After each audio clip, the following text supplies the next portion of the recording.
In Tembisa on the East Rand calm this afternoon.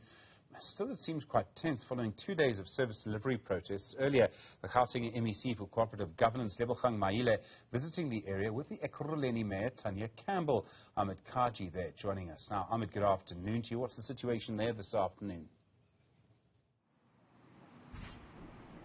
Good afternoon, Stephen. Things remain relatively calm from what we have seen over the last 2 days, but in and around Tembisa, we are still seeing at least a few areas where smoke is billowing a few kilometers from where we are right now. In terms of our geolocation, we have been stationed at the Hospital View entrance into Tembisa, just off Ruth First Drive.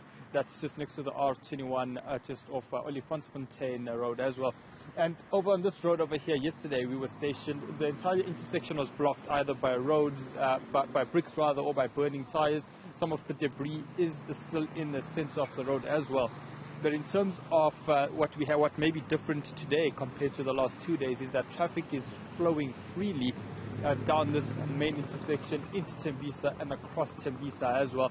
A major part to also point out is that taxi operators are now continuing their operations. They've been shut down for 2 days, and there were reports and rumors on the ground that there may have been further unrest today with taxi drivers perhaps joining into the unrest, but that has not taken place, perhaps fortunately for everyone in this community as well.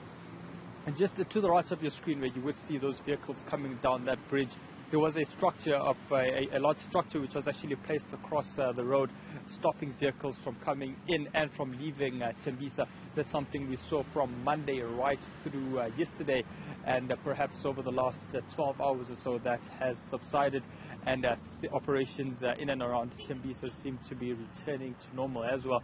About an hour ago, we had taken a drive through Tembisa. A few of the roads were blocked by a few people who were still pretty upset at what had taken place with the Lebogang Maile and Tania Campbell earlier today. But those were just isolated incidents which more or less were cleared up by local residents.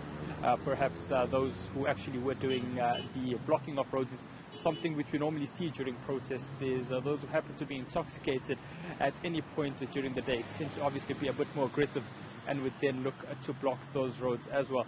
But in terms of the overall picture that we have seen in Tembisa today, it's very much calm from what we have seen over Monday and Tuesday, when there was that unrest, destruction of property, and the unfortunate loss of life as well. Stephen.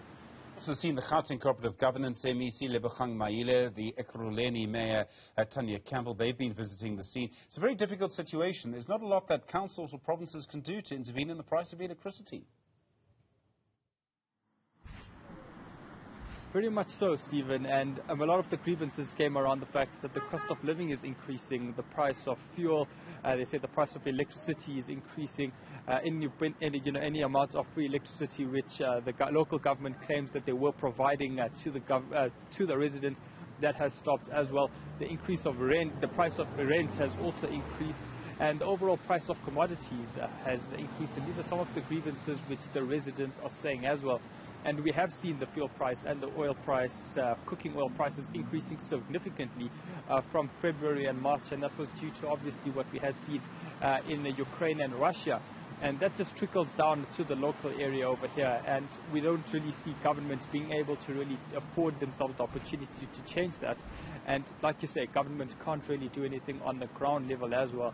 And then there's also the dynamic of, the coalition, the attack on, or the supposed attack on the coalition government, as Tania Campbell mentioned yesterday and again today as well, saying that there could also be forces just trying to destabilize the government as well, which is being run by the DA in this particular area.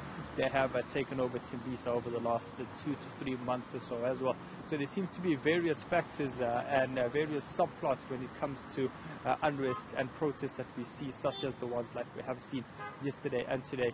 But overall, I think for those within the community, it seems that it's perhaps positive that things have returned to normal in some way or form compared to what we have seen over the last 48 hours. Our reporter Ahmed Kajee, thanks very much indeed.